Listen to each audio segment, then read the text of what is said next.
What I really want to focus on is one thing in particular, some aspects of Trotsky's theory of permanent revolution. You know, currently we here in New York City are doing a study group on this book, which, and actually I mention this too because this is really the reason that my organization was asked to be on this panel. Trotsky's really seminal work, The Permanent Revolution, together with Results and Prospects, had gone out of print, and we really recently republished it, so that's available, hence the copies on the door here. And the reason that we did is because we really feel that this is something that is not just of historical significance, but it really needs to be part of the basic armamentarium for, we consider ourselves revolutionists in the 21st century.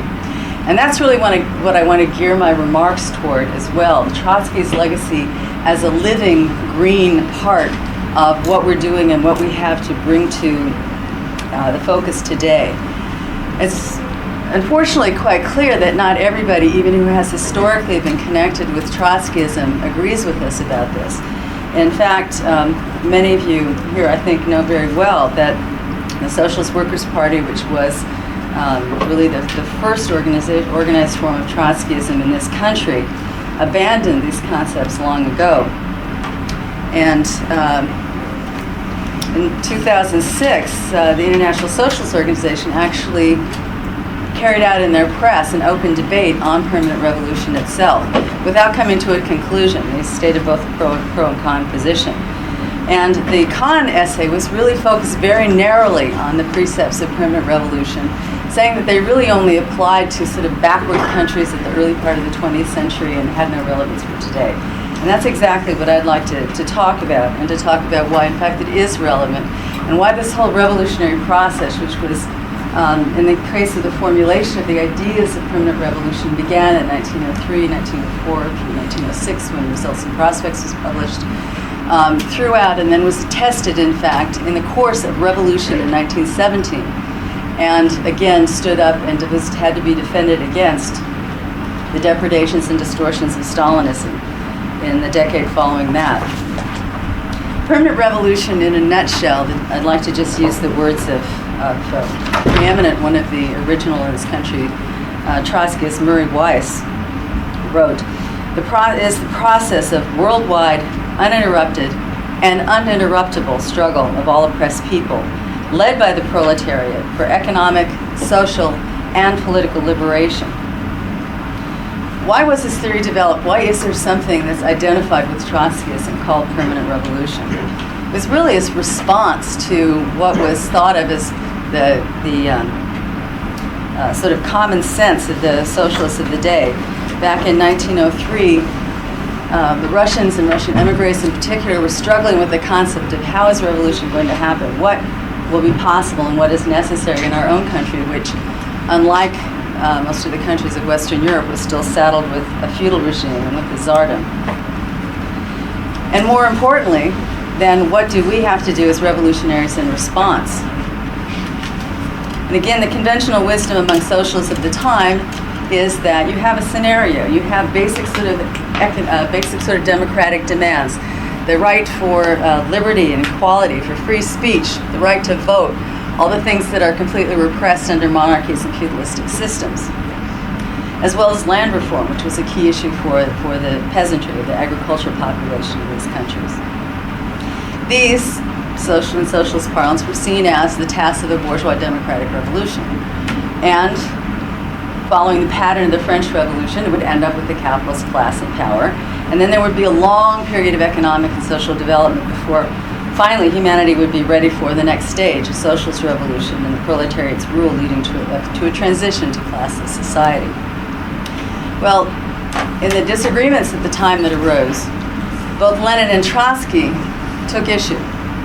They said in Russian, although it was true particularly, now we're focusing on Russia, where they were developing the revolutionary strategy, that in fact the capitalist class was so locked into subservience to international capital that in fact it could not play a progressive role.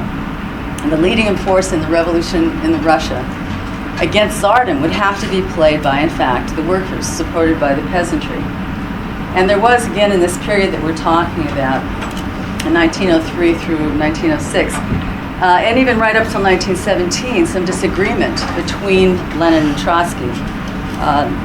Lenin supported the demand, the slogan of a democratic dictatorship with the proletariat and peasantry as the goal and outcome if there was to be a successful revolt against the Tsar.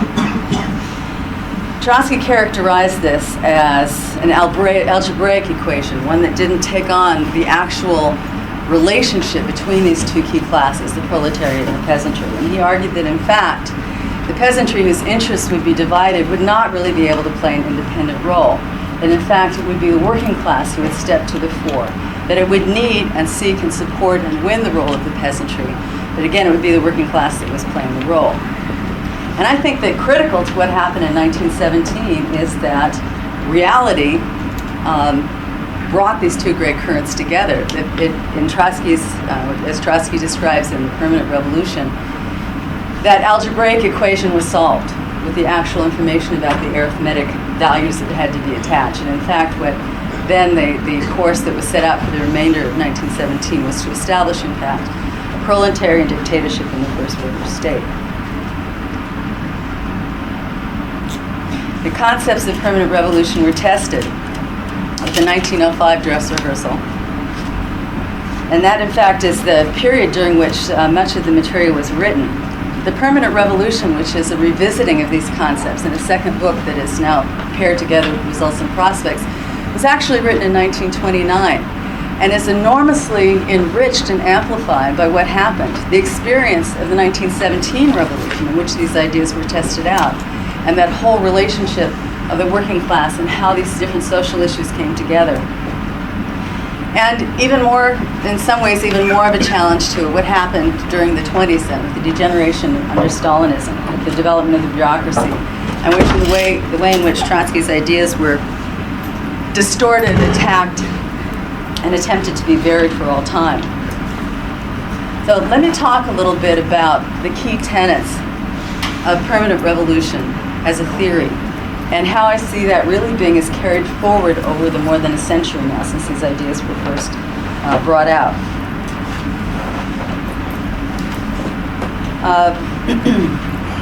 First of all, these unfinished tasks of the bourgeois democratic society, the demands for equality, justice, the pursuit of happiness, and in Russia, peace, bread, and land, can only, in fact, be carried out by a proletarian socialist revolution. Second, that the revolution doesn't stop with this seizure of power, but in fact, it continues as political clashes in this cultural, social, and economic spheres throughout the period of transition to a classless society. And finally, that its process is international in scope. In Trotsky's words, the socialist revolution begins on the national arena, it unfolds on the international arena, and is completed on the world arena. Thus, the socialist revolution becomes a permanent revolution in a newer and broader sense of the word.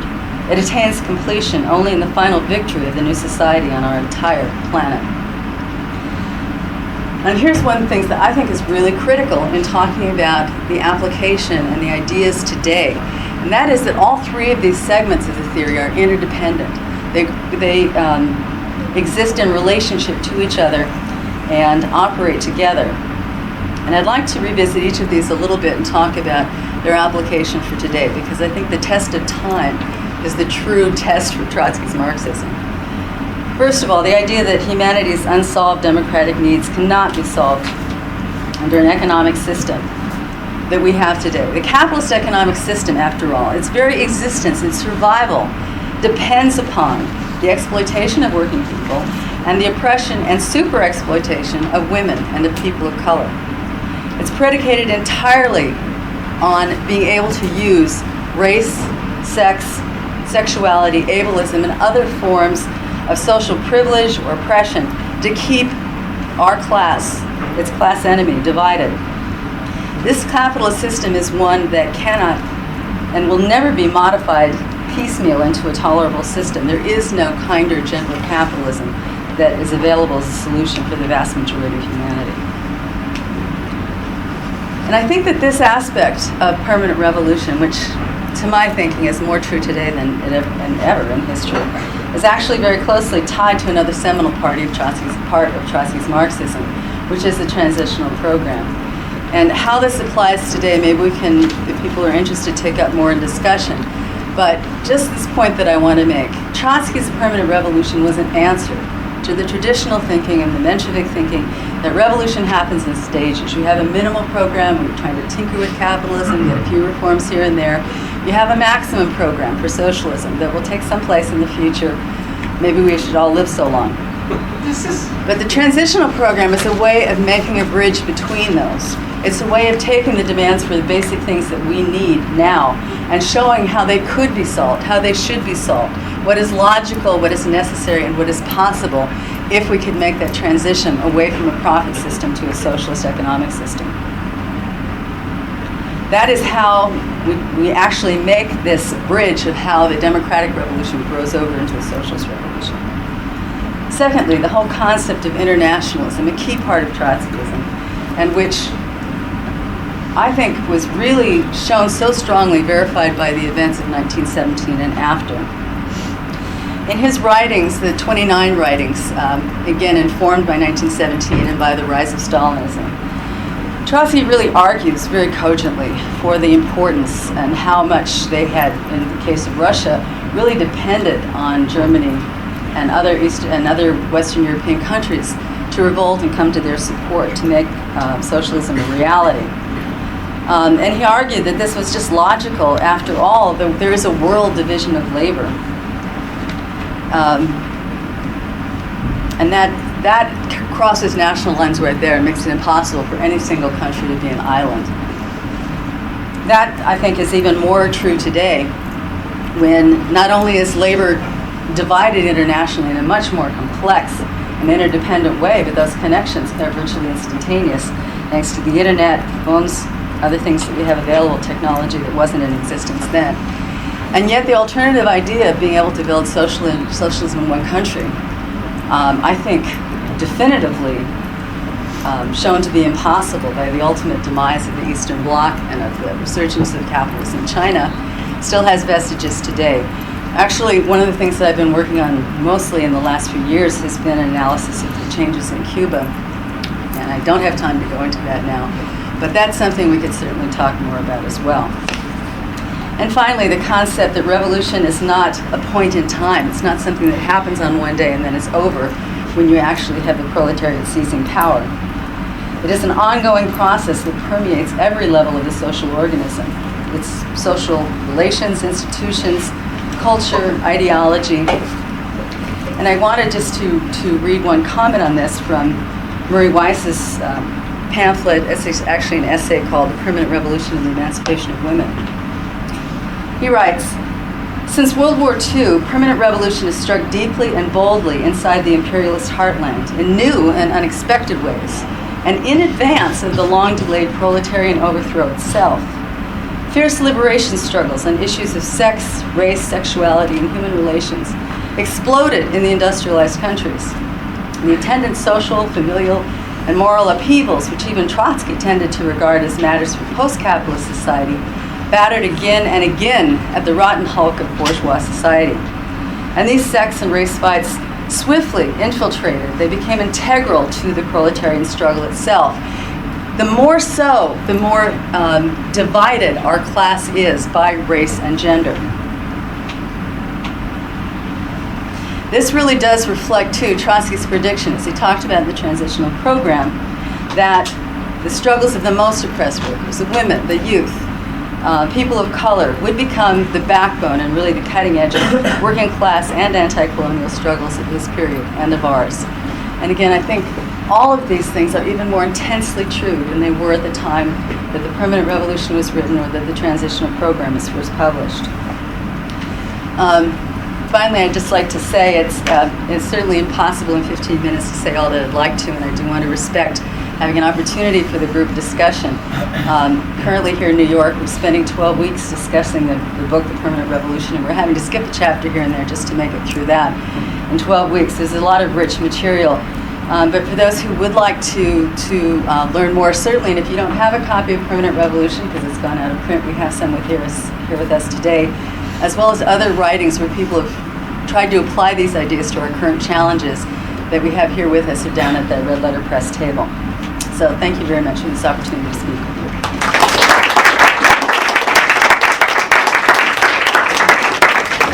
Very simple. Sure.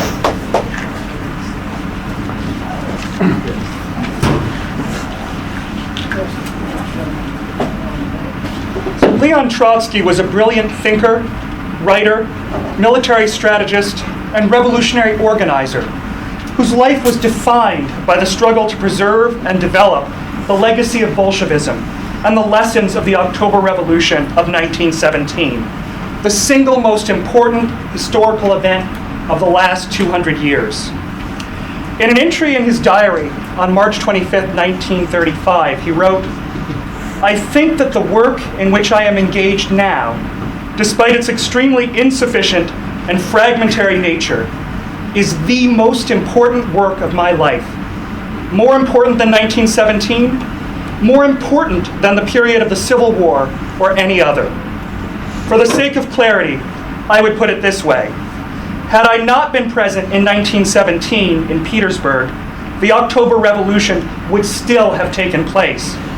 Thus, I cannot speak of the indispensability of my work, even about the period from 1917 to 1921. But now, my work is indispensable in the full sense of the word. There is now no one except me to carry out the mission of arming a new generation with the revolutionary method over the heads of the leaders of the Second and Third Internationals." Trotsky, as many of us probably know, was murdered by a Stalinist assassin a little more than 5 years later. But he lived long enough to launch the Fourth International and write the Transitional Program, a document in which he codified the essential lessons of the October Revolution, thus, in his words, ensuring the succession of Bolshevism. Trotsky was a relative latecomer to Leninism.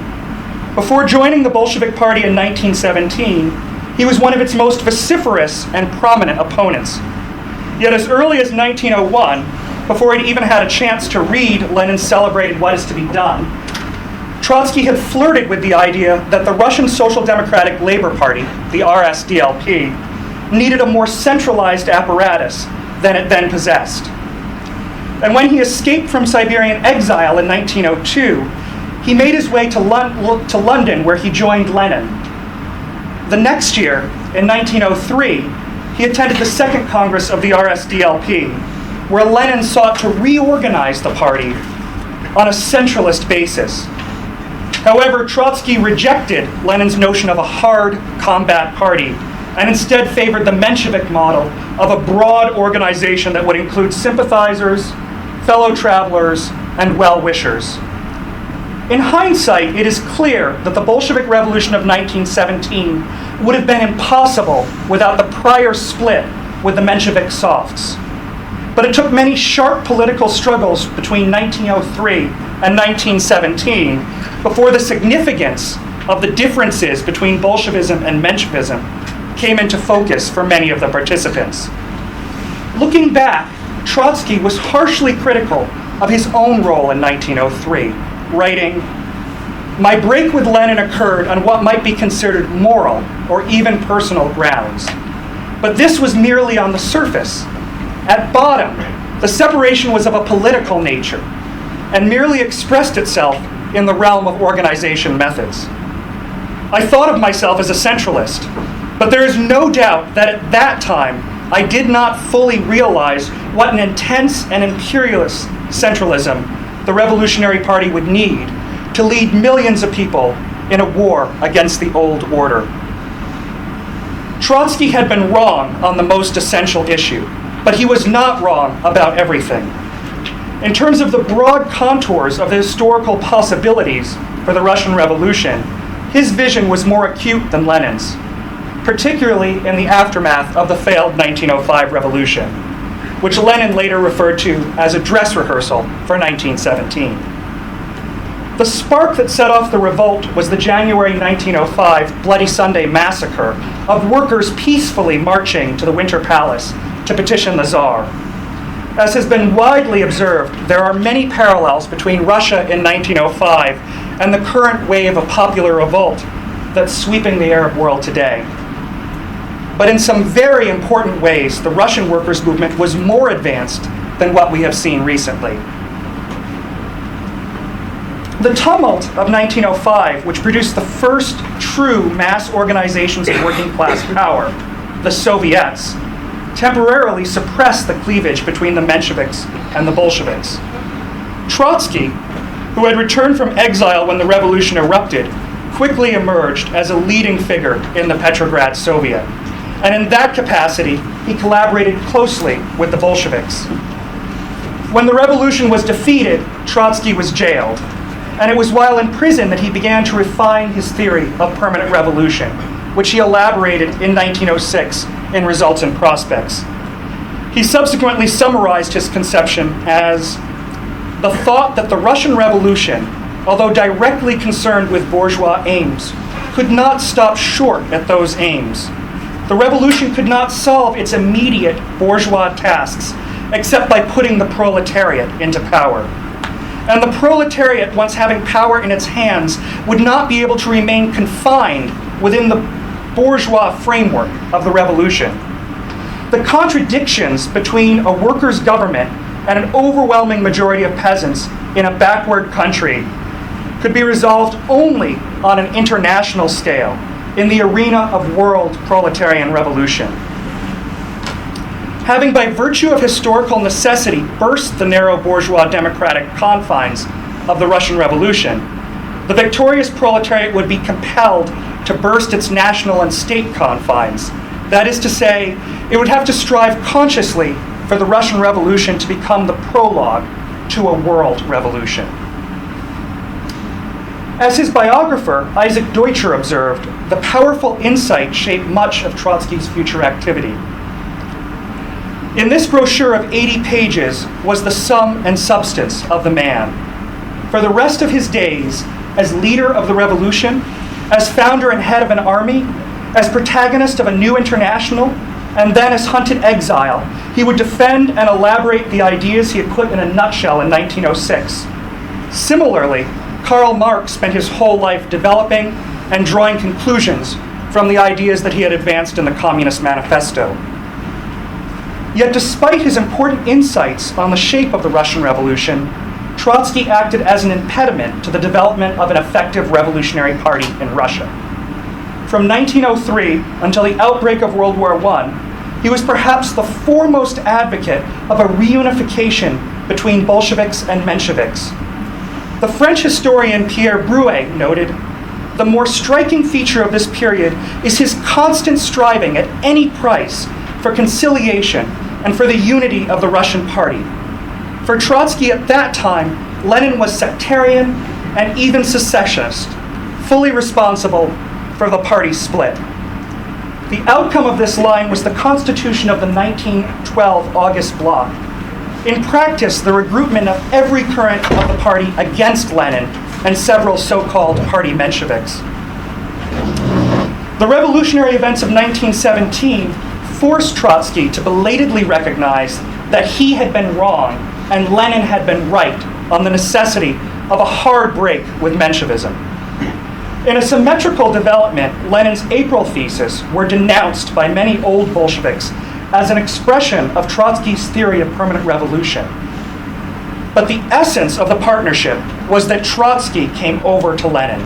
The Russian Revolution was possible because Lenin had already built a party whose cadres fought every form of revisionism and class collaborationism. Once Trotsky made the leap to Leninism, he never went back. And from the day he joined, there was, in Lenin's words, no better Bolshevik. During the 1920s and 30s, Trotsky extended and deepened Bolshevism according to its own logical laws of development, and upheld its international core against the reactionary and autarkic nationalism of Stalin's socialism in one country.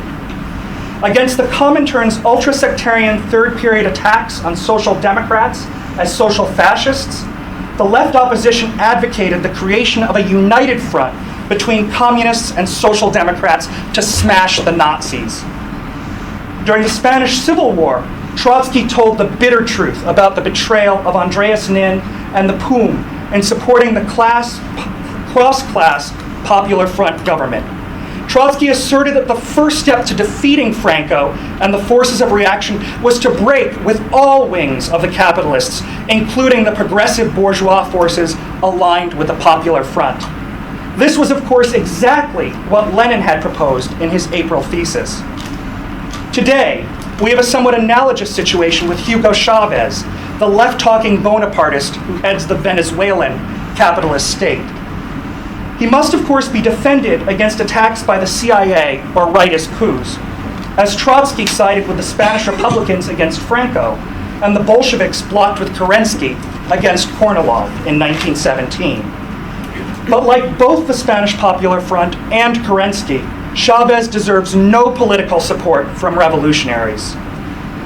Trotsky's contributions, including his incisive critique of the degeneration of the Soviet Union and the Communist International, are largely ignored by contemporary dilettantish left academics, who generally prefer parsing the opaque prose of Antonio Gramsci or C.L.R. James, or engaging in other, even less rewarding pursuits. Trotsky's policy was always to put program first. Today, most of those who claim his legacy take exactly the opposite approach. In France, the former Revolutionary Communist League, LCR, which falsely claimed the mantle of the Fourth International, has rechristened itself as the new anti-capitalist party, the NPA, and abandoned any pretense of Leninism in an attempt to find a niche in a Popular Front government. This has been coming for a very long time. 30 years ago, the LCR and most of the rest of the world's fake Trotskyists were enthusing over Ayatollah Khomeini's reactionary mass movement in Iran. The CIA supported Afghan Mujahideen and Lech Walesa's counter-revolutionary Solidarnosc in Poland. In his last major political fight, Trotsky locked horns with a section of his American followers who renounced the defense of the degenerated Soviet worker state. In that struggle, Trotsky observed that it is the duty of revolutionists to defend every conquest of the working class, even though it may be distorted by the pressure of hostile forces. Those who cannot defend old positions will never conquer new ones. This is not just a historical question.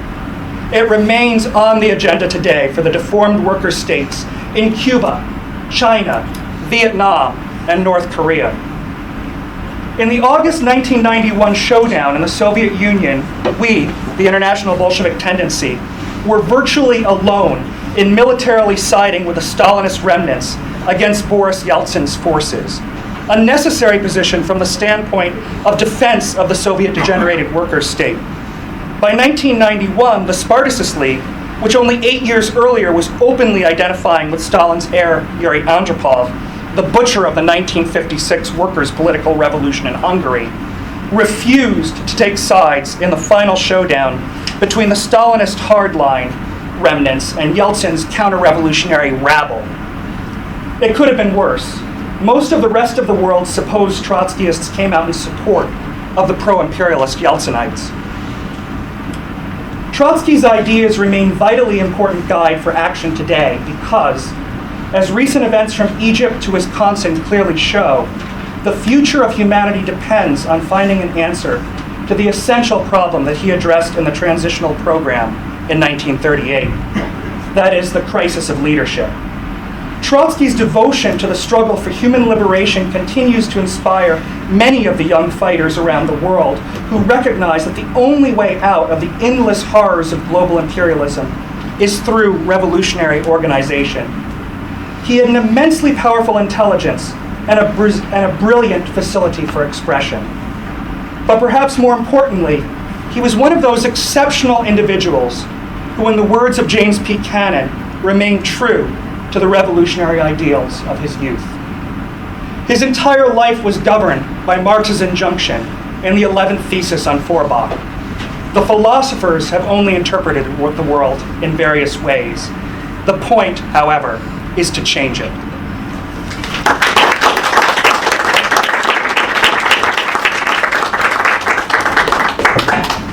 Ian?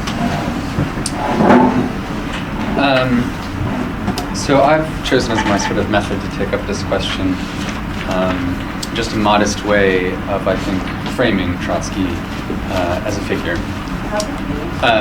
So, to speak about Trotsky's Marxism and not simply Trotsky himself is first of all a question of target at the distance traveled from the First to the Second International and to the Third and Fourth as well. In what manner has political organizations and the discontents those organizations sharpen change over time, from the Goethe to the Erfurt program, from Zimmerwald to the April Theses, all the way to the transitional program? The question of Trotsky's Marxism also seems to presuppose that some kind of essential framework, namely the critique of political economy, remains somehow valid throughout these periods, and that hence the idea of being a Marxist has meaning. Furthermore, it suggests that although cataclysmic events, such as 1848 and the Paris Commune, and then during Trotsky's lifetime, 1905, and then later the October Revolution, despite having profoundly transformed the political landscape, still somehow Marx's original standpoint remains throughout these periods. However, there's no simple or straightforward way, I think, to approach this and to somehow be a Marxist, and certainly not to be a Marxist today. Trotsky himself was attentive to the changing circumstances, arguing that Bolsheviks and his leadership therein had left an indelible mark on the past, present, and future of Marxism. Quote, and he's sort of answering a question to people in this. Before Marxism became bankrupt in the form of Bolshevism, Trotsky, in an anniversary address of the 20th anniversary of the October Revolution, writes, "It was already broken down in the form of social democracy. Does the slogan Back to Marxism then mean a leap over the periods of the Second and Third International to the First International? But it too broke down in its time. Thus in the last analysis, it is a question of returning to the collected works of Marx and Engels. One can accomplish this historic leap without leaving one's study, and even without taking off one's slippers. But how are we going to go from our classics? Marx died in 1883, Engels in 1895, to the tasks of a new epoch, omitting several decades of theoretical and political struggle, amongst them Bolshevism and the October Revolution. None of those who propose to renounce Bolshevism as a historically bankrupt tendency has indicated any other course. So the question is reduced to the simple advice to study Marx's Capital. We can hardly object. But the Bolsheviks too studied Capital, and not badly either. This did not, however, prevent the degeneration of the Soviet state and the staging of the Moscow trials. So what is to be done?" End quote. Trotsky's answer here, to his own question, in short, is to study and deepen our understanding of Bolshevism, from its early origins all the way to the period of what he calls Thermidorian reaction. No Marxism can be complete without taking up this task. And this, of course, is a project he himself took up, particularly in the works of the Lessons of October, his three-part history of the Russian Revolution, and his autobiography, My Life. It is curious, I think, looking at this particular incomplete bibliography, how careful Trotsky modulates the genre of his writing to fit different objectives, as a revolutionary politician, as a historian, and as a modern subject struggling to reflect on his own life. There's no other writer, I think, or at least it seems to me, who presents such a full account of the period in question and in this manner. His insistence and his persistence on this score, so I'll try to outline a little bit, tells us quite a bit about how he sought to register all the profound discontents that were emerging during his lifetime, and subsequently what it meant to him to be a Marxist. So clearly Trotsky saw no need in reconstructing Marx's critique of political economy. He didn't write a part two or a new version of Capital, which is not to say that he believed that work was somehow anachronistic, and I think the earlier quote makes that clear. But during the intervening history between Marx's and Trotsky's time, it seems important to underscore that the objects of critique had been transformed, as well as a kind of intended audience. In the Lessons of October, for example, Trotsky is addressing a political party of which he is a leader, and perhaps more importantly, contextually, which is also in power. The dangers and responsibilities of that organization are first and foremost on his mind, and when a political party loses its grasp of reality, its transformation is rapid and swift, as the subsequent history shows. That is one reason, I think, that Trotsky begins the Lessons of October with a curious claim. quote, "We met with success in the October Revolution, but the October Revolution has met with little success in our press." Trotsky believes in this claim that something well beyond a kind of technical critique of the press going on. He's writing and he's suggesting that objectively the October Revolution appears to have been successful, but potentially, subjectively, there's a gap going on here. There's some kind of failure to understand. For reasons that are by no means, at least to me, self-evident, this history was repressed. The party as an institution appeared, even when he's writing this, as a tool of a potential evasion and even a political obstacle. This claim, no doubt, has a kind of peculiar quality to it. How can a nation be mobilized without being fully cognizant of its intentions? How can the desire to overcome this status quo that had united desperate groups of people and women during October somehow be forgotten, averted, or recoiled from? And forgotten by the very people who were mobilized and had that desire to escape their present. So I think here there's a very complicated question of interpretation that he's interested in. In Trotsky's view, the results on one level are very obvious. The Lessons of October is written as a response to the failure in Germany that takes place, and he argues that the kind of forgetful approach that's taking place, the lack of scholarship on October, that though it may be, quote, subconscious, it is, however, profoundly erroneous and is, moreover, narrow and nationalistic. We ourselves may never have to repeat the experience of the October Revolution, but this does not at all imply that we have nothing to learn from that experience. We are part of an international, and the workers in all other countries are still faced with the solution and problem of their own October. Last year, we had ample proof that the most advanced communist parties in the West, mainly in Germany, had not only failed to assimilate our October experience, but were virtually ignorant of the actual facts. End quote. So on first glance, it may appear that there is this question of ignorance. There's also a kind of technical problem about supplying the intellectual material that's needed. But these aren't irrelevant factors. Nevertheless, these factors do not explain, I think, the very phenomenon itself, especially since there is a problem that has deepened immensely over time. Historical distance has rendered this problem for us even more opaque, as narrow and nationalistic sentiments have only grown over time. The question worth asking is, why is it the case that the great struggles associated with Trotsky took the form of kind of historical struggles to remember the past, to remember what Bolshevism was, and not merely a struggle of agitation and force?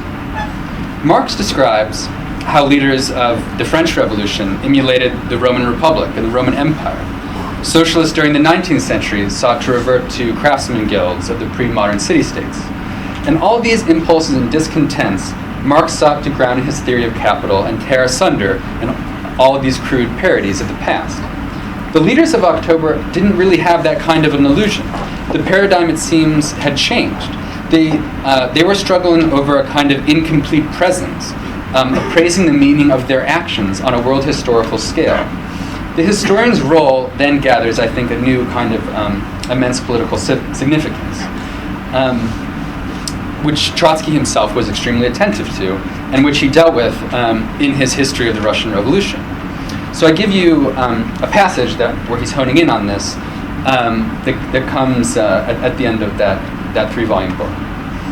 Quote, "The task of the historian here," meaning in what he's calling a Thermidorian reaction in the later period where Stalin has come to power, becomes one of ideological restoration.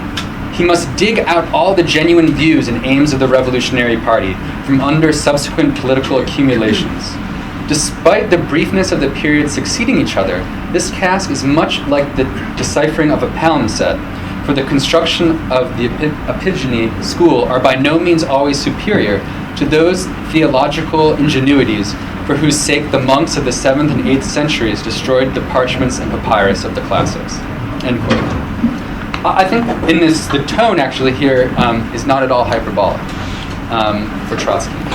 And that there is really a question of historical interpretation that's taking place, and that is not self-evident, and that does not bring to us clear conclusions.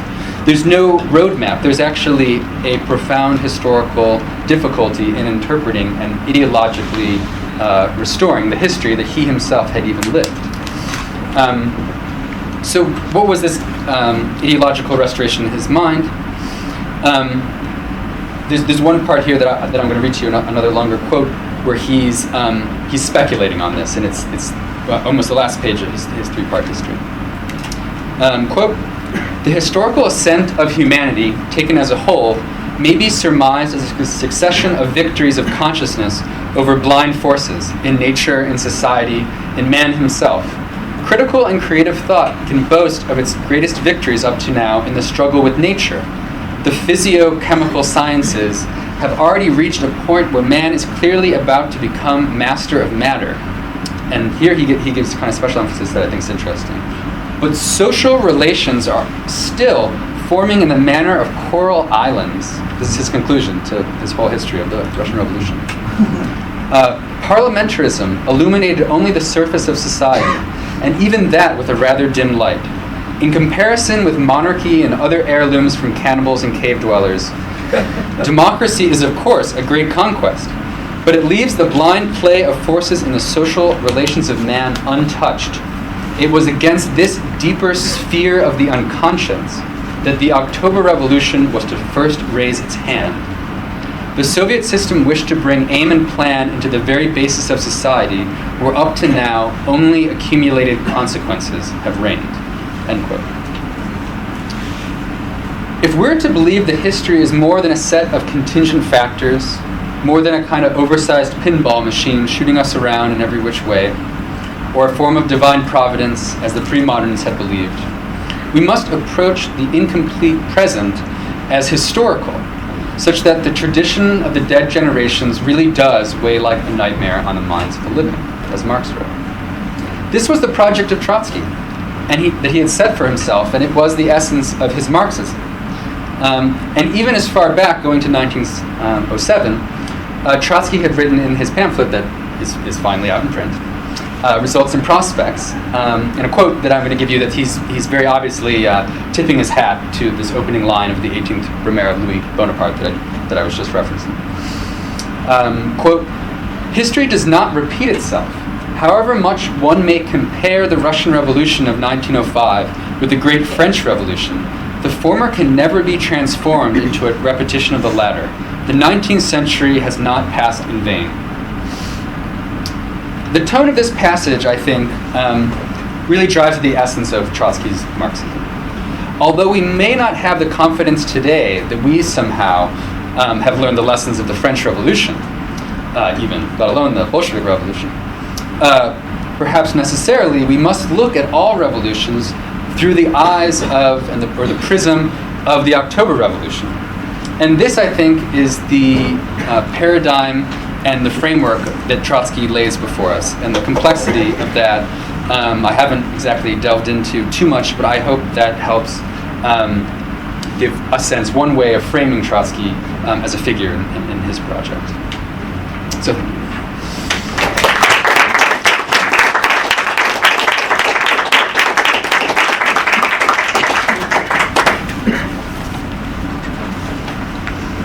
Well, I want to thank our speakers for really holding the time limit.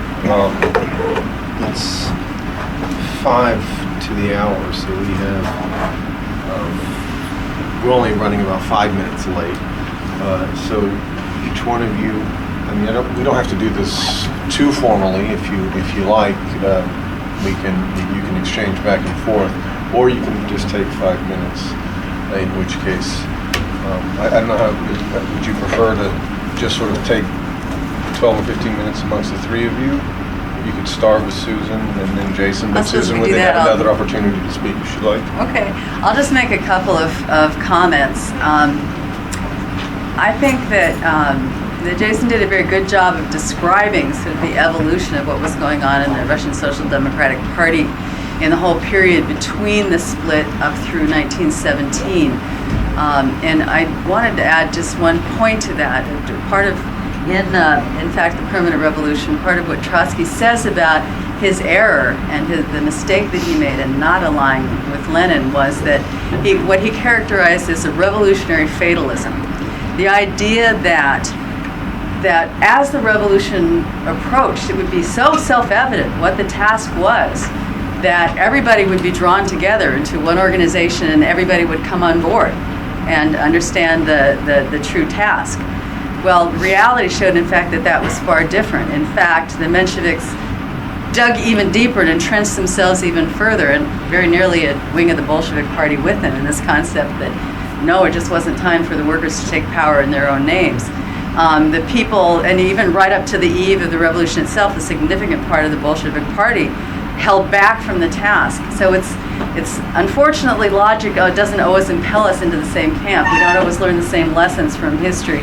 And other forces are brought to bear. Same reason people have asked, well, if Trotsky had the right idea, why didn't he take over after Lenin died? Well, you can't buck economic and social reality when it's stacked against you. And I won't try to go into that whole analysis, but the point being that I think that one of the lessons we learn from that too is, and from Trotsky in general, is yes, you need clarity. You need to draw a firm political line where it needs to be drawn, and you also need not to be doctrinaire. You need not to be formulaic and formalistic in your thinking. You need to look at reality and how life has changed. Not only the 19th century, but the 20th century has not passed in vain, and we should have learned a lot from it about how to apply these ideas and how to keep our theory green. Because, and if I didn't make this clear the first time around, let me just say it. I think the whole purpose, well, and as the point that Jason ended with, is not just to study or to understand the lessons of revolution, but to make it.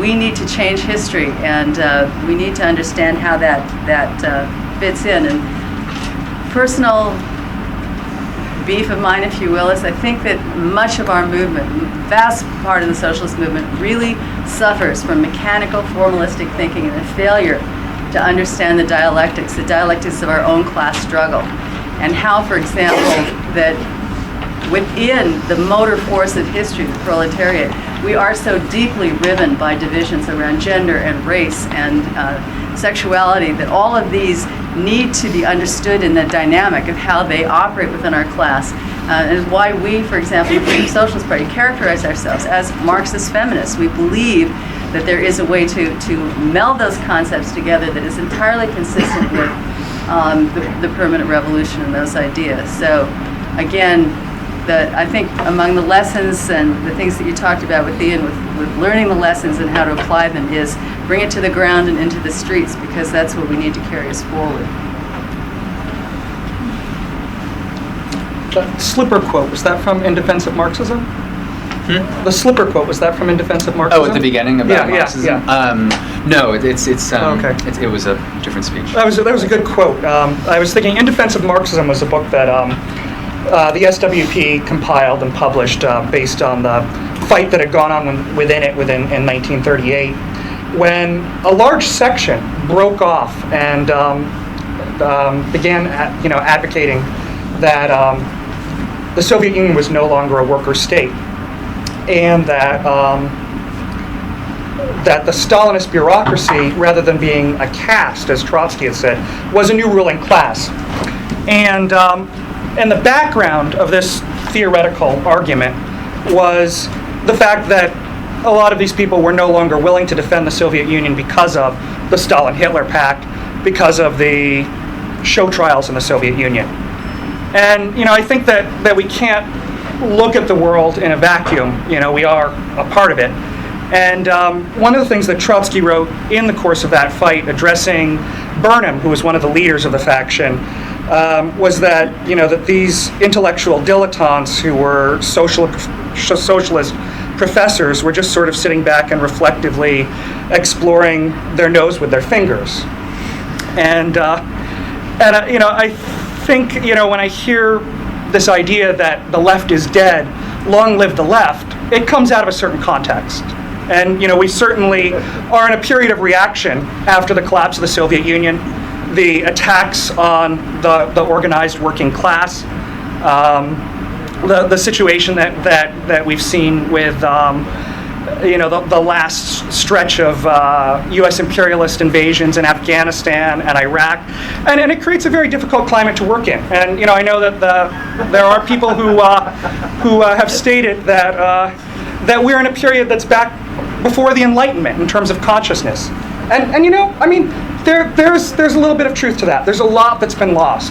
And a lot of that can be blamed on Stalinism. A lot of that can be laid on the door of the fact that Trotsky lost that fight in the Soviet Union in the 1920s. Some of it can be blamed on Jerry Healy and Jim Robertson and other people who, you know, degenerated and you know, were not able to lead the parties that they founded to maintain that revolutionary continuity, that red thread of continuity.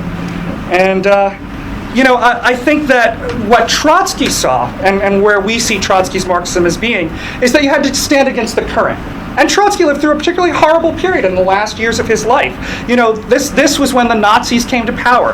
This was when the Spanish Civil War was defeated. And you know, he did not reassess classical Marxism or Leninism at that time. In fact, as we've seen, he wasn't a Leninist before 1917, and he tried to build the Fourth International on a Leninist basis because he took that and recognized that that was correct.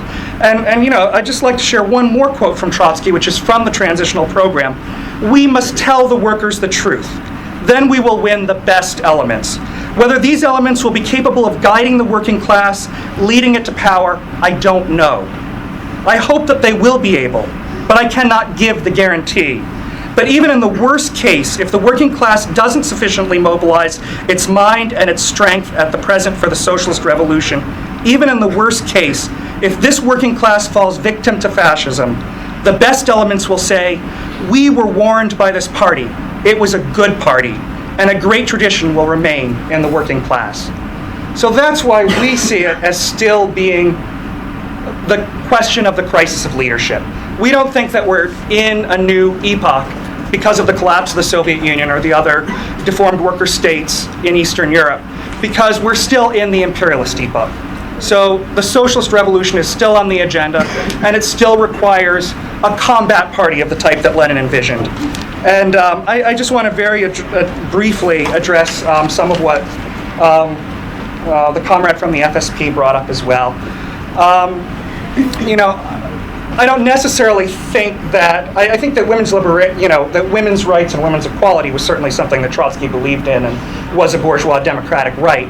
But, you know, I don't think that was the main focus of what he was talking about in the context of permanent revolution at the time, where I think he was mostly looking at the combined and uneven development and how you could have these feudal remnants and semi-feudal relationships in the Soviet Union, but also very advanced, urban, sophisticated cities with an urban industrial working class that could make a revolution. But I do think that all questions of social oppression were a part of what Lenin was talking about when he talked about the need for the party to be the tribune of the oppressed. And that's why, as revolutionary socialists, we are deeply committed to the struggle for women's liberation, the struggle for black liberation, the struggle for gay liberation. And actually, both the FSP and the IBT trace our traditions back to the degeneration of the Socialist Workers' Party in the early 1960s. And I think one of the qualities of that degeneration in the US was the tailing of black nationalism. And it was really a great contribution that Comrade Fraser from the FSP made with his theory of revolutionary integrationism.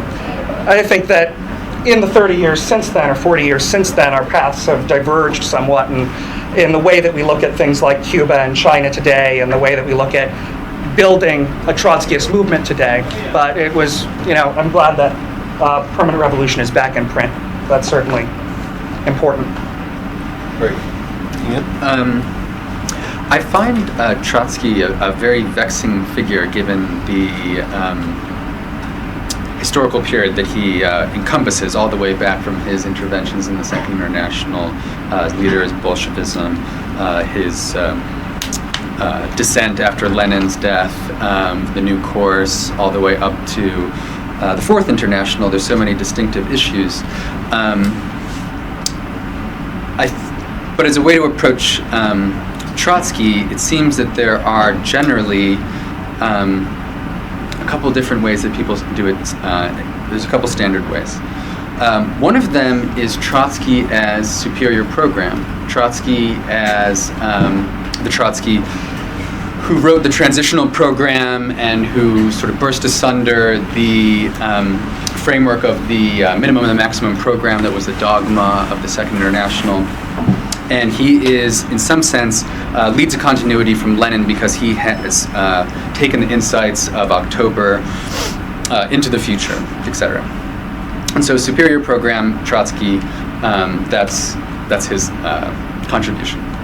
Then there's another one that's Trotsky as historian. There's Trotsky as the person who attacks the falsification of the history by Stalin and his henchmen, and so forth, that has continued to persist at a, sort of mind-boggling way, and Maoism and many, many other currents who would never even for a second talk about Trotsky. He's a completely taboo figure. So there's that. There's Trotsky as the person who wanted to lay bare the full scope of the history. And I think he's very objective in his history. It's not like completely tinged with, painting himself as perfect in this history. So there's that. And then there's also another kind of very curious angle of him that I think came out nicely in this diary entry that you were reading. And that's Trotsky as a kind of contemplative figure who's actually very ambivalent of the moment that he's in his late life. Trotsky as the individual, I guess, is the way I was dividing these things in my talk. And I think that's a particularly curious angle to look at him as a figure, because to write that he somehow, the October Revolution would have happened if I was there or not, is a pretty bold claim on his part, given his perfunctory role in it. And I do think, actually, again, these are things you could think of as hyperbolic, but actually I think he's quite genuine about these. And what's especially curious is that he seems to think that he's not in a position in these later years necessarily to make a theoretical advance of any kind, even though clearly the situation has changed and a theoretical advance is needed. What he's doing is he's so vitally important, more important than he's ever been, because he's the last person who's able to present this time period in a period that he's living where that is an increasingly challenging, difficult, if not impossible task, and it's one that he himself doesn't feel he can do, even straightforwardly. So I think all these different Trotskys are there at the same time, but today I think one can get into trouble by overemphasizing certain things and taking those things out of context. Because Trotsky as program today, I'm not really sure what that is. I'd be very ambivalent about that. Trotsky as the major historian of the Russian Revolution, well, that's obvious. But what one can take from that, I think he himself even is not giving you any self-evident truths about that history, and he even presents in his diary and in his writings a kind of modesty about that. And I think that's especially curious element of his late life. So I would leave it with that. Okay, great. I'll take maybe three bunches of three, and so we'll start with this gentleman here on the left, and this young man, and here, and then I'll get to you. I'm with Revolutionary. Now, Trotsky did. I don't know if I'll have enough time, but I'm split from the IBT. Now, there's also Brazilian and others. Now, Trotsky did indeed stay true to the revolutionary ideals of his speech. This, unfortunately, is not true of so many activists and organizations that speak in his name that have suffered their own derogatory reaction. Now, I tend to think that if Trotsky were to ever speak on a platform organized by a group like Platonists this time, one that no doubt has its own well-meaning supporters, it is widely associated with the Eastern Manifesto on many weblogs and amongst many leftists for striking politics and questions such as imperialism, racism, and Zionism. He would be sure to have stronger criticisms for his host than to mildly and indirectly criticizing him for spending too much time reading Gramsci not being sufficiently optimistic, as the speaker of the IBT did. Now, the FSP comrades know very little about Platonist. I know that for a fact, because they talked about it. The IBT, in contrast, has spent a lot of time recently discussing Platonist eternity. Very good. Now, the title of diplomacy, and that's what it is, the title of diplomacy of the IBT is very much a reflection of the turn towards respectable academia. It has little to do with Trotsky and Marxism, and much to do with its own Derridorian reaction. I guess I'll respond to this. Let's take the bunch. Just write your notes down. Come back to it. Then Watson and Bishop. Well, now this makes my question dangerous. In a certain sense, the question of what, like, we've seen that we have sort of a difference between Trotsky's idea of his own life. When Trotsky's talking about how the French Revolution has not happened in vain, there is ultimately the question of will his life and his revolutionary project have been in vain or not. I think this is a question where, what would it mean, like, Mr. Wright seemed to indicate that there was a sort of continuation, and Dr. Williams as well, there's a continuation of revolution that creates a point where today we have a continuity with Trotsky that makes his life not in vain. And then I'm wondering where the example of sort of anti-imperialist struggle is not sort of the vanguard of a workers' revolution, it's sort of a deformed worker state. How is that, isn't the question of like whether Trotsky lived in vain not a question of sort of our ability to continue the existence of the deformed worker state, but rather the fact that we have no real political program that can push beyond those boundaries, that can make the sort of question of imperialism moot by world revolution? I was trying to remember, listening to the first two speakers, who it was that said of the Bourbons that they had forgotten nothing and learned nothing since 1789, because I think that can readily apply. Mutatis mutandis, as the kind of changing the year, maybe 1938, to the first two speeches we've heard. Now, the Russian Revolution of 1917 was made by the Bolsheviks on an enormous gamble. But that gamble, they dared to lead the proletariat to power in a country that lacked the objective prerequisites for socialism. This is how I feel.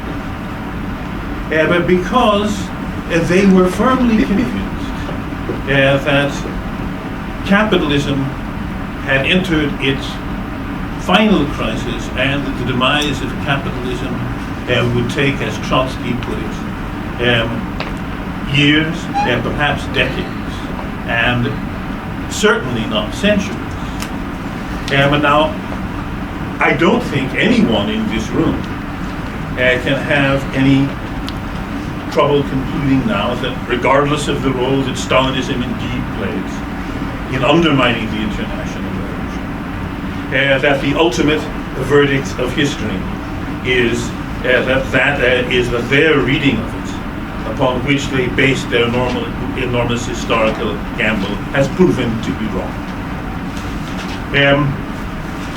Trotsky's transitional program of 1938 is a document that still upholds that essential perspective. When he talks of a crisis of leadership, he says that capitalism can't move production, the productive forces forward. The workers all over the world are straining at the bit to achieve communism. That the main problem they face is a problem of their leadership, which is not adequate to the task, hence the crisis of leadership, hence the main task as rebuilding the new leadership of the international communist movements, adequate to the objective tasks of the working class. This is the perspective of the transitional program in what Trotsky called capitalism in its death agony. So let me ask you, the first two speakers, whom claimed to uphold the transitional program and based themselves on its logic. Do you actually think that this is still the situation today, and that it has been the situation uninterruptedly since 1938 when Trotsky wrote the transitional program? Please, I know you want to answer that right away. Ian, if you want to start with the gentleman from Revolutionary Regroupment, and then I'll let you respond directly to that, and then if anyone in the panel wants to address the young gentleman's question from Ian. Oh, I was just going to say that I was hoping to put forward that the notion of Trotsky as holding down the fort, that this is a limiting and facile perspective of the life of the man and of his contribution intellectually to the history of Marxism, and that even in his lifetime he didn't conceive of himself as doing that and as an adequate practice at all, and that he wasn't even in his attempt to restore the meaning of Leninism, and clearly, like the vast majority of his work is a digestion on Lenin and his life. Even in that, I don't think that if one views him just as the holding down the fort figure, I think he would lose the whole substance of his personality and literature, and it would be very hard to ask why he wrote the books that he did and the character that they take. Why he chooses to write a biography, for example, and why at the time that he does. The other thing I was just going to maybe say, and hopefully this will transition to the other speakers, one of the things he talks about in the transitional program is the over-ripeness of the situation. He doesn't just say that, we're in a situation that is ripe for a revolution. Somehow this situation is overripe. And I think that's an interesting phrase that he's using, because he clearly seems to say that there was a period of acute ripeness, and I'm only assuming, I guess, in this claim that he really means the early 20s. But in this period of over-ripeness, he puts sort of front and center this notion that the meaning of October has been completely lost. And I think one should take that seriously, that he actually did think that, and that that problem was something that he was interested in addressing in his own time. I don't know. You just start. Oh, sure. Okay, we'll just go in this direction. I'm actually not that familiar with platypus. I haven't been involved in deep discussions, and I should probably read up more about them, because I think it is worthwhile to read both sides of every issue. I know that they say that the left is dead and long live the left, and that kind of puts something in a nutshell for me. I guess it puts something in a nutshell for them too, and I see it as being slightly different sides of a barricade in that case. I do, however, follow the CPGB, which the final questioner I know writes for occasionally, and I know his take on Wisconsin is that the crisis of leadership was very much what was going on with the workers' movement there, and I concur, and I do think from 1938 on it has been an important historical question. The Transitional Program is a book that we thought was important enough to reprint, and we supplemented it with some materials on the application of the Transitional Program in trade union caucuses, which I hope will also address the second person's questions. And we see that as being, one of the great developments of the Spartacus League over their experience in the Socialist Workers' Party was in trying to, in a principled way, applying this. And, it has left a legacy. In 1999, there was a one-day work stoppage, port shut down. Every port on the west coast of the U.S. In defense of Mumia Abu-Jamal. A few years ago, there was another work stoppage, also led by the dockers on the West Coast, which is an integrated union with black and Chicano and white workers, and which has a long history of class struggle. And this was in protest against the war. And that is the power of labor being mobilized. And the reason that was possible is that the comrade who led that struggle, who is not a member of our organization, Jack Hayman, had come out of the Spartacist League, and he had worked in these caucuses of the Dockers Union, and he knew how, roughly, approximately, to apply the transitional program in the work that he did. And that is revolutionary trade unionism.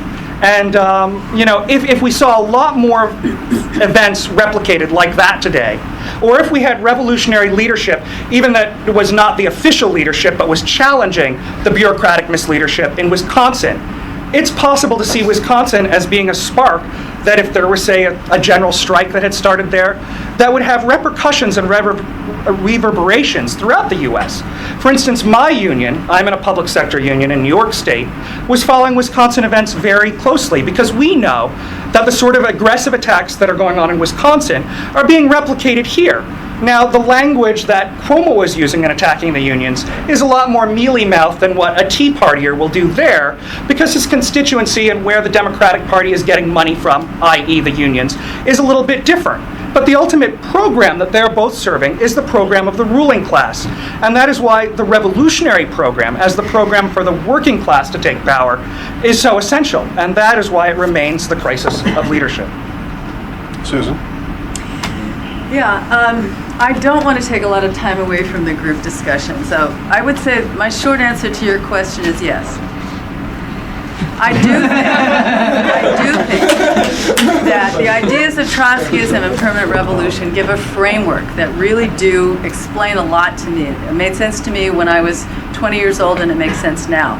Did he have the time course right? No, neither did Marx, which is a damn shame because I'd rather be dealing with other problems and challenges now than the ones that we're having to continue to fight with. And I think that history has taught us something, which was just how profoundly that question of leadership really did impact the world movement, how deeply entrenched not only the ideas of Stalinism, but the whole conservatizing influence of the labor bureaucracy and all the other ways in which the middle caste formulations have been able to cut our revolutionary feet out from under us as a working class has really had a huge impact. So it does make sense to me, and until somebody comes up with another way of applying dialectical materialism to the problems of our time that give a different framework to it, I'll listen, but I haven't found a better concept to structure my ideas around than that. Okay. I think start with the gentleman who had their hands up before. This man in here in the blue, and then just behind him. If we still have 25 minutes, so we just take 3 at a time, and maybe I know that those answers took a while, and I want to be patient with them, but hopefully not every answer will have to take so long. One thing it seems to me, I was going to make this comment at the end, but I'm going to put it first as a result of some of the discussions here. One thing that it seems to me distinguished Trotsky's Marxism was that he never had a goal of being in a revolutionary organization which was doctrinally pure and could denounce everybody else. He always wanted to be in a group that could include all of the people who had revolutionary instincts and revolutionary desires, even if they were imperfect. We could work all that out. Life would tell us how to resolve some of these conflicts and difficulties. We don't have to isolate ourselves. I just have to say that first of all. I'm interested in this question of the crisis of leadership. There is a crisis of leadership. No question there's a crisis of leadership. But the transition program says that the crisis of humanity can be reduced to the question of the crisis of... That's not true anymore. We have much deeper problems. In the 1930s, there was one country after another where revolution was on the agenda, and if there had been a revolutionary party, there would have been revolutions. Can you say that for the last 3 decades in the world? Obviously not. So there's something else. We can't reduce the crisis of humanity to the crisis of leadership anymore. Permanent revolution as a tool of analysis is unassailable. But the problem we have is to make it a practical tool of action. And that's much more difficult. Much, much more difficult. I'm going to leave my remarks there since I have a lot more to say than other people can fill in. Yeah. My name is Christoph from the International Bolshevik Tendency. And when I listened to the contribution by Ian, I felt very much reminded about the days when I attended university and I would listen to the lecturer, and the same kind of question I had back then popped into my head right here when I listened to you, Ian, and that was, what is your bloody point? It was a very elaborate talk, but it seemed to me without a precise point or even a tendency towards a point. And I think that is kind of weird, given the topic or under discussion. So I want to share with you one of my thoughts on the matter of what made Trotsky's Marxism important. And that is his ability to stay the programmatic course under intense pressure and under very difficult situations. And we could pick many different examples. Some have been given, the Moscow trials and all of that. But in fact, it was not just the opposition Trotsky faced from capitalism and from bourgeois politicians and from Stalinists. It was also very often the opposition he faced from within his own comrade circle, defections from within his own group. And one of the big problems was the crisis of 1929 in the Russian left opposition, when Stalin had just started sort of the struggle against the right and the struggle against the kulaks, which caused a lot of confusion amongst the left opposition, because some thought that Stalin was somewhat implementing the elements of the program of the left opposition, and many people effectively went off course programmatically. Leading comments like Preobrazhensky and Smilga and Vadik, wrote this letter saying, "Oh, we were wrong and Stalin was right, and let us back into the party, and we got it all wrong." This was something very difficult for Trotsky to deal with, because was all his work in the last few years with his comrades in vain? Was it all crap? Should we all go and join the Stalinists because they were right after all? Trotsky said no. It is regrettable what the comrades came up with as a conclusion of past struggles, but what remains to be done is to build an international left opposition in order to carry forward the lessons of Bolshevism, the lessons of October. And that is a very significant contribution. That is something that was very difficult to carry out at the time. So, to answer one of your questions, Ian, because I asked you one question, so I'll answer one of yours to make it fair. You asked, Please why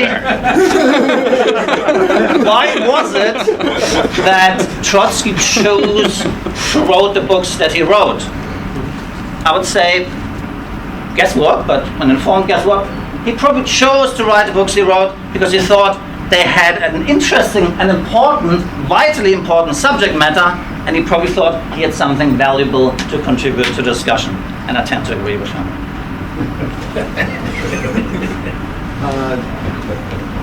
Please speak up. Sure.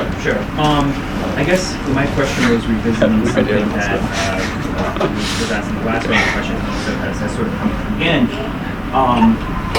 which is that I guess kind of maybe two kind of interlinked questions, potentially.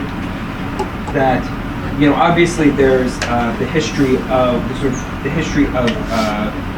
the left building up in the early 1900s, and Luxemburg, for instance, describes this very concisely, very beautifully. For instance, the mass strike. You have splits, regroupments. You have various forms of politics being pursued and being sort of discarded and taken back up again. And there's a way in which all of this kind of dynamic change is building up to something. It seems that at a much later moment in the 1970s, you have splits, regroupments, and formally a somewhat similar situation, which does quite the opposite.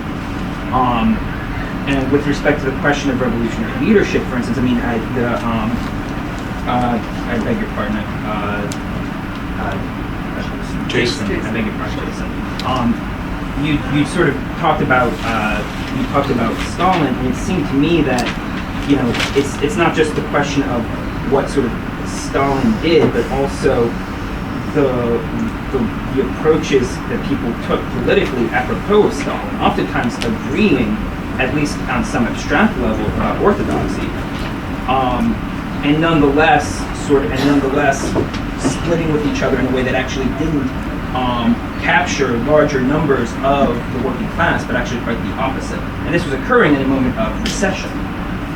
So I'm guessing that it seems that that's a part of that history that I think is very difficult to, at least for me, to understand. And I am asking this question not assuming that I know the answer, unlike perhaps some of the other comrades in the room.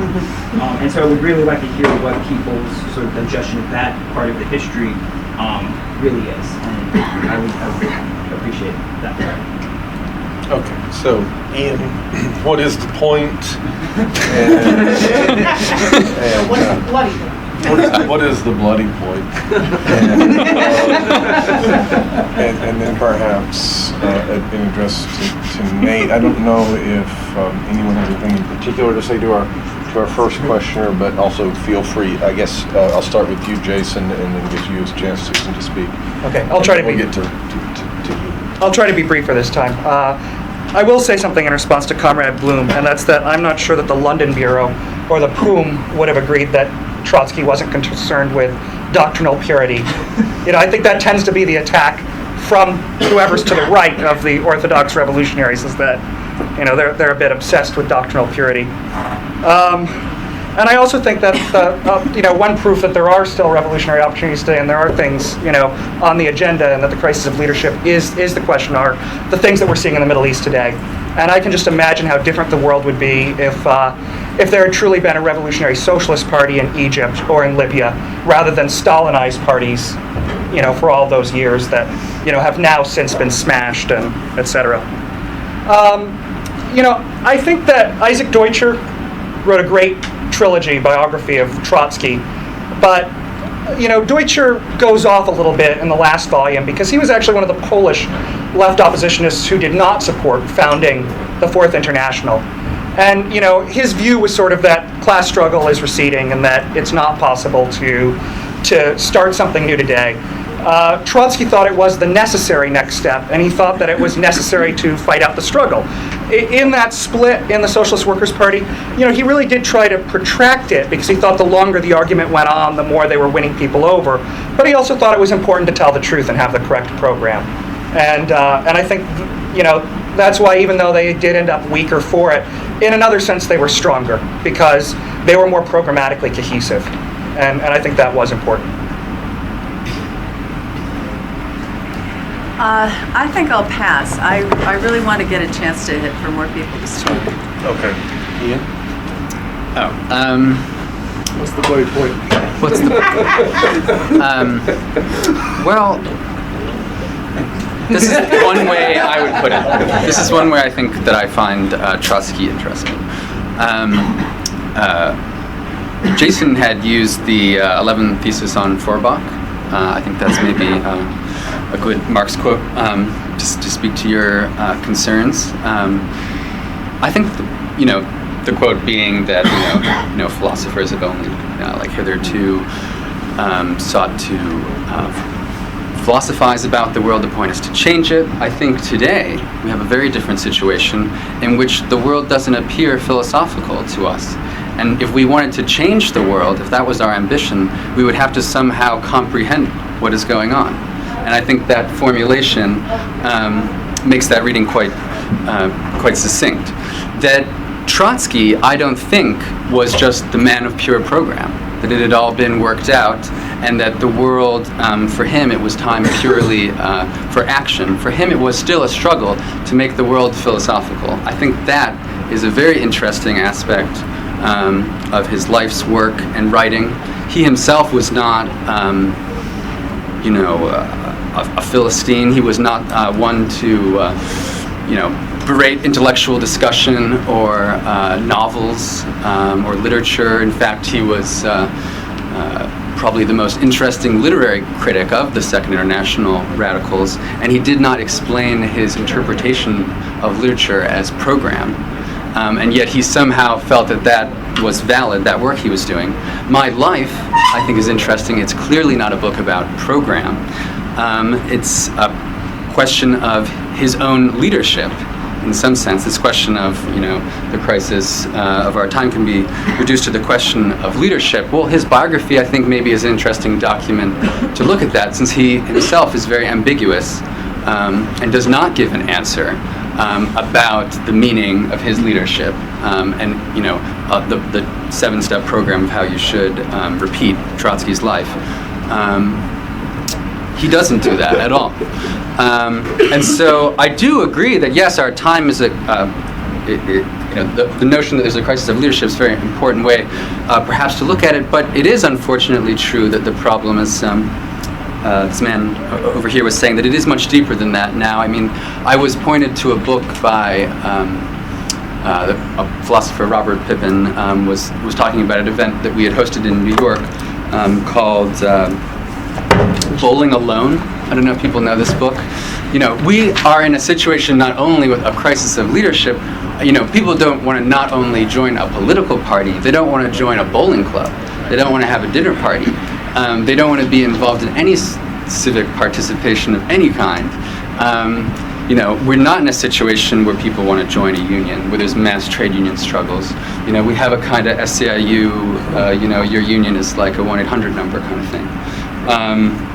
So, we have deep, profound questions of, people's notion of politics, and I think most people have a sense not that they even want some kind of politics of freedom that we would associate with Trotsky. They want some kind of freedom from politics altogether in their life.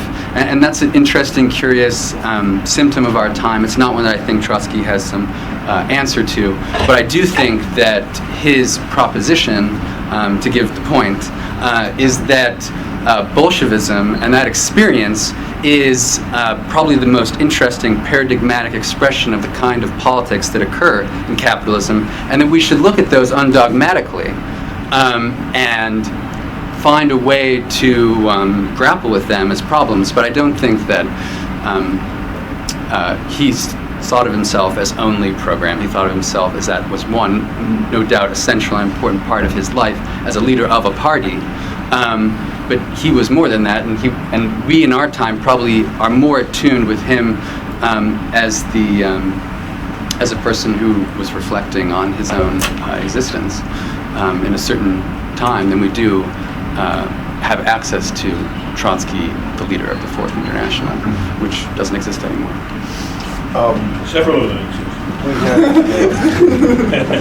Well, I meant in the singular. There are a lot of questions, and I'm willing to take the panel over about 5 minutes since we got started 5 minutes late, which leaves us 15.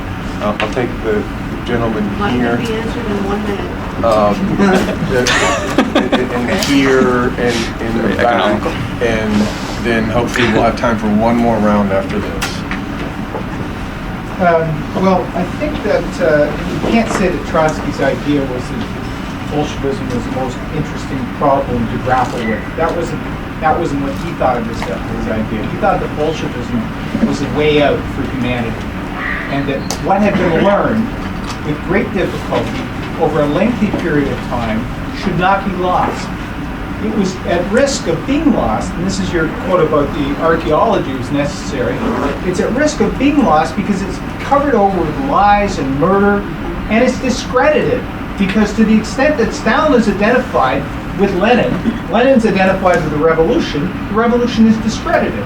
And, we are living with the consequences of that very largely as a result of 1991 going down, and all over the world, militant workers who believed that they didn't have to put up with capitalism.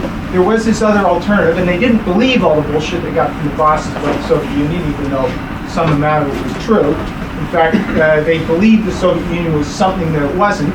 When it went down, it was demoralizing for them, and the consequences of that were felt in New York City and everywhere else in the advanced capitalist world. And they were also felt in the Trotskyist organizations, or so-called Trotskyist organizations, which had been selling Revolution Betrayed and predicting all this in advance. Because the world changed.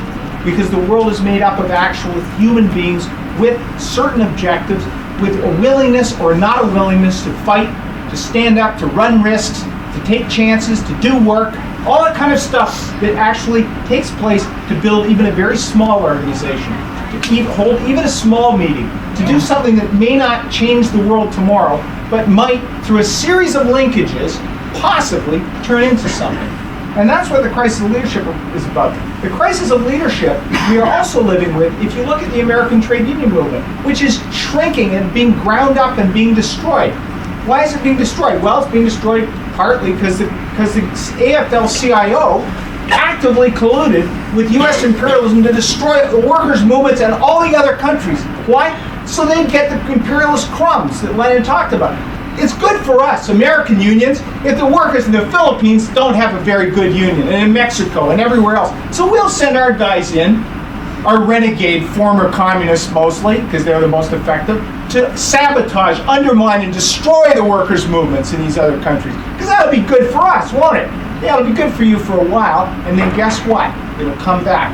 You cut your own throat. That's the crisis of leadership. It's not the crisis of leadership as in, oh, today is a revolutionary opportunity in the United States. It's 1955, and we're going to make a revolution. It's about, let's get the communists out of the plan.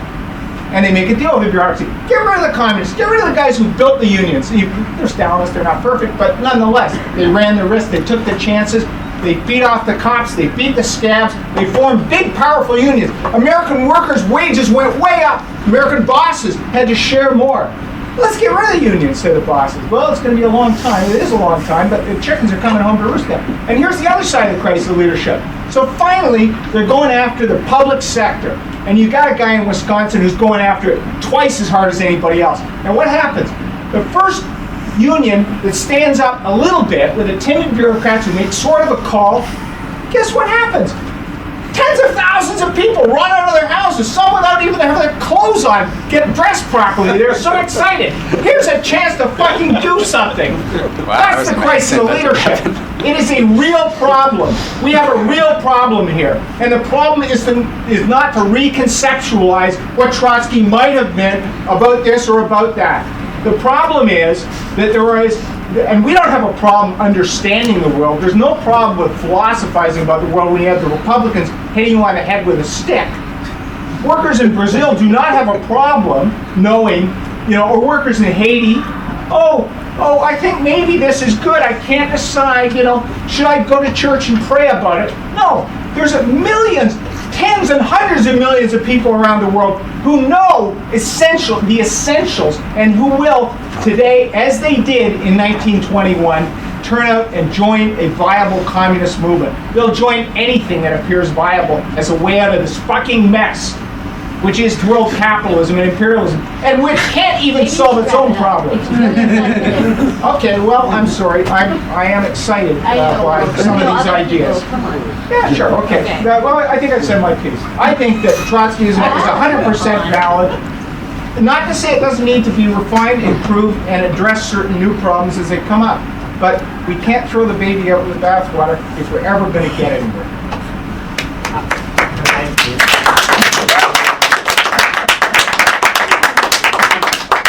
I guess I have a question. Shame on you. I was actually... we have all the answers here. Had an international question. I was wondering where Trotsky's thought kind of lies, or where it would lie when it comes to... Because I wanted to bring up the issue of the Zapatistas and Chiapas, and how like how this group is kind of trying to combine ideals of Marxism, ideals of anarchism, and an indigenous movement, kind of wrap it all into one, where Trotsky's thought would lie in accepting that, or would it push it away? Because I know Lenin once said, I'm paraphrasing here, but when he said without an alliance of non-communists in all spheres of activity, communist construction would be impossible. So I'm just wondering where Trotsky's thought kind of lies in indigenous movements and trying to combine ideologies that are not necessarily dogmatic, because it seems like dogmatism hasn't really served the international working class. I'd like each of the panelists, if possible, to speak a little bit about why, given the seriousness with which we've been taking Trotsky and the importance, I think, we're in the room, so obviously we think is important to think about in some way,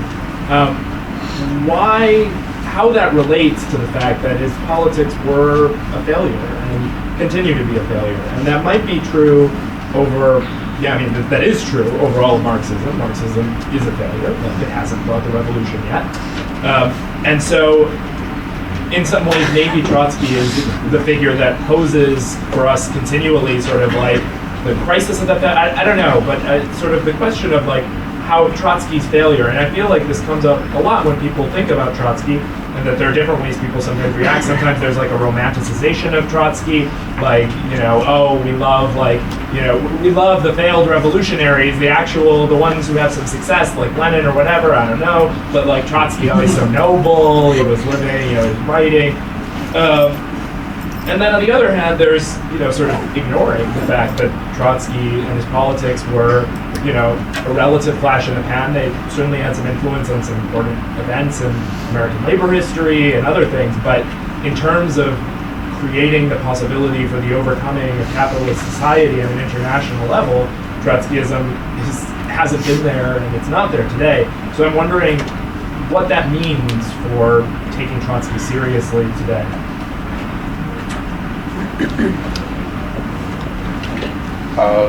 I guess anyone want to start? Should I call in? There was one Yeah, we want to question take a here that couple I more. know. No, Take a because we couple just more. don't have enough time. I'm sorry, but Oh. I have to give you guys a chance to answer questions. Otherwise, we I'd be open willing to it up take to more it. I don't want comments too first. to Okay with that? to a Take a general couple more. discussion. So you don't want to answer? Well, can we take a couple more? And then I'll wrap up in 30 seconds if you can. Okay, I guess this gentleman here and here in the front. I think that one of the things that happened with the Trotskyist movement was that Trotsky himself intended to look at the upcoming World War II through the lens of what he experienced in World War I. That is to say, by 1938 and 39, he was saying and expecting that there would be massive uprisings of the working class itself, where the Fourth International would gain a mass footing and be ready to impose for power in a whole series of places around the world. And and of course that didn't happen. And what the Trotskyist movement was not able to adjust to by the late 40s and by the 1950s was that in fact capitalism had become stabilized over a long period of time.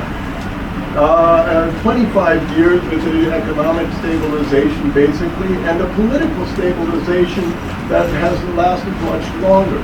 Now, social being determines consciousness. It's not just a matter of reducing things to revolutionary leadership.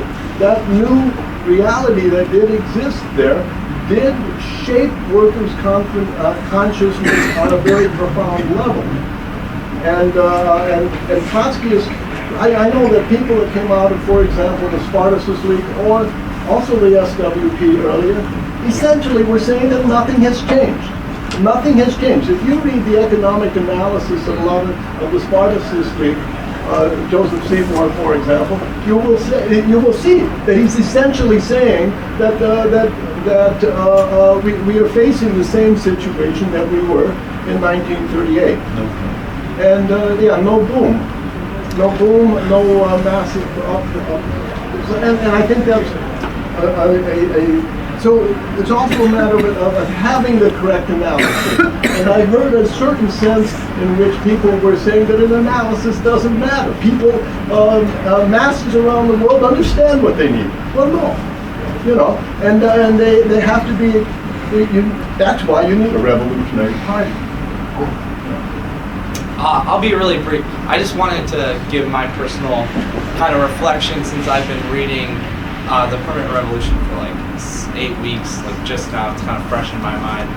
I don't really give a shit about Russian history. I don't care about old dead men. Yeah, I'm not a person who really likes to dig into like the archives and whatever, but I am queer, I'm gay, I am interested in figuring out why the hell I go to Prop 8 demonstration, which has 10 times the energy, explosive potential than a union demonstration I went to at the same exact time. What is the relationship between, in the United States, this like really intense drive for like liberation in all these different areas of thought to a basic working class union movement and a drive towards economic equality, bread and butter issues, whatever.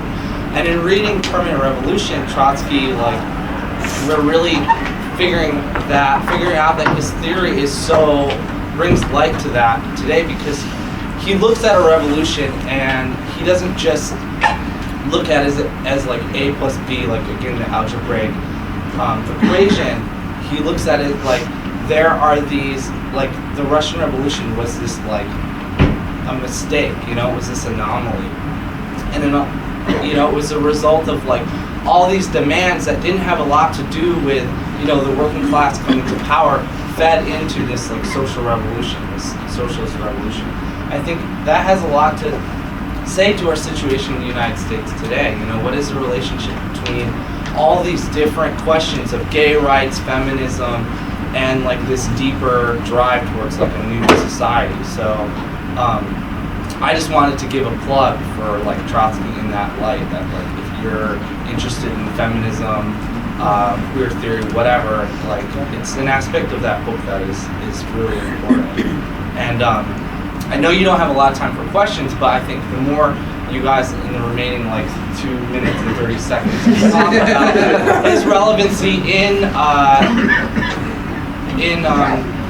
Egypt and Wisconsin, the better for all of us who are revolutionaries, trying to use this theory.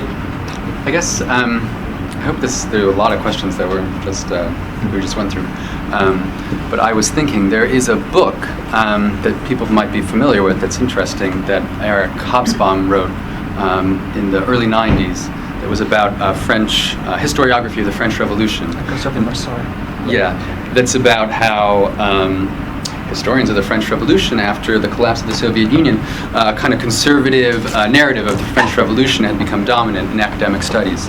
I think that kind of claim, that kind of situation of which even some kind of grasp of the meaning of the French Revolution somehow being put into question dramatically in our time is a kind of argument and a place Trotsky would be very comfortable going. He does that in his work sometimes. He's interested in this question, and as I said, from Results and Prospects, he had a kind of confidence where he says, "Oh, the 19th century will not go in vain." That's our mission post 1905. We have taken and absorbed the lessons of the 19th century, of the French Revolution, of 1848, of the Paris Commune, etc. But I think, he's also saying that that's not, that's his project. That's not that he just thought that would, happen in an algebraic way. That's the phrase we seem to be using. I think he would be very comfortable in our time, and I think someone who's interested in Trotsky and his thought, saying that all of these periods had become radically problematized. All these events and revolutions had become radically problematized in a way that does not easily render them to comprehension. And that, we live in such a degenerated time that it seems people are very comfortable saying that freedom is at the end of a baton. I mean, that just says everything. As this comrade was saying, that freedom is being hit with a stick by the police. You'll find out the answers to your life this way. These kinds of deeply authoritarian impulses maybe were not as extreme in his time, although fascism was in power. But those have only become now so inundated in our culture and our thinking that it's very difficult for us to tease those things out. Jason, go down the line.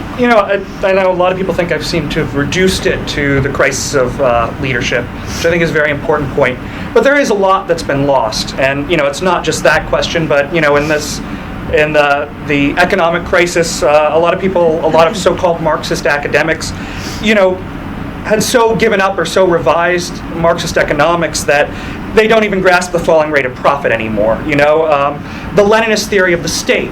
That is something that has been lost. The idea of a bourgeois revolution is something that brings about a change, and the French Revolution is a bourgeois revolution.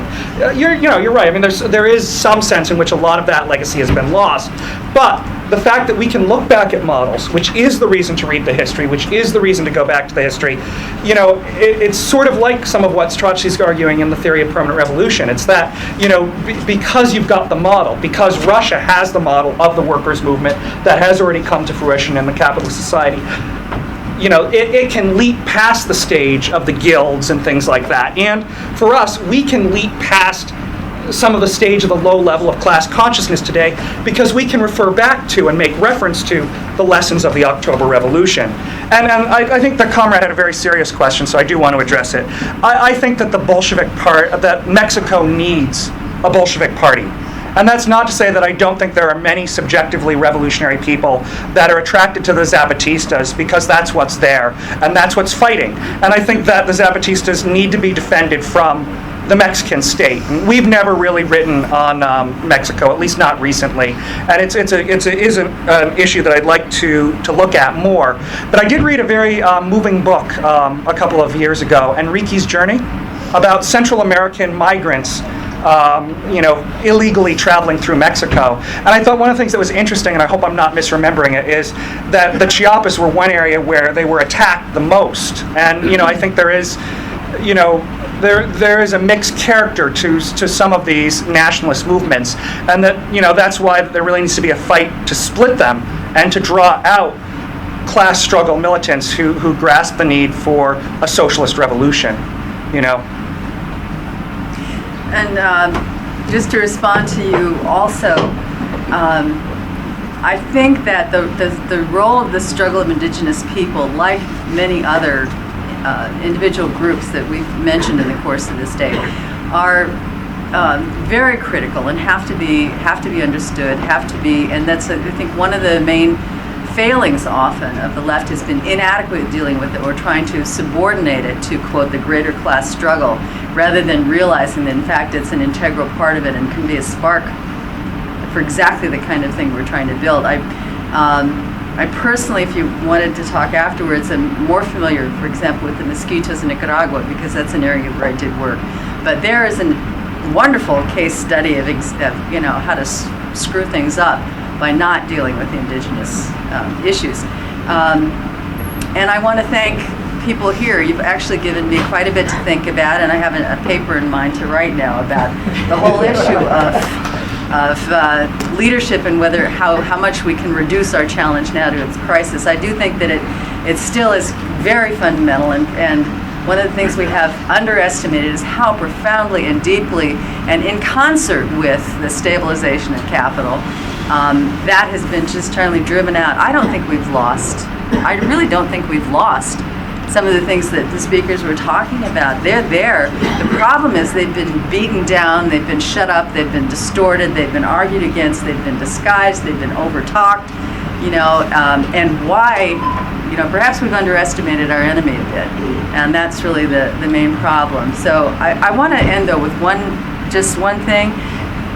Among other things you can say about Trotskyism, and Trotsky as a man, let's remember that he ended his life every bit of convinced of the future of humanity as he started out. He said even more so.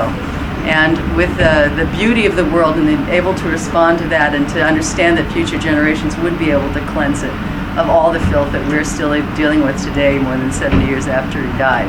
And that's what I'd like to take away this evening. I want to apologize to everyone that didn't have a chance to ask their questions and ask you all to give our speakers a round of applause.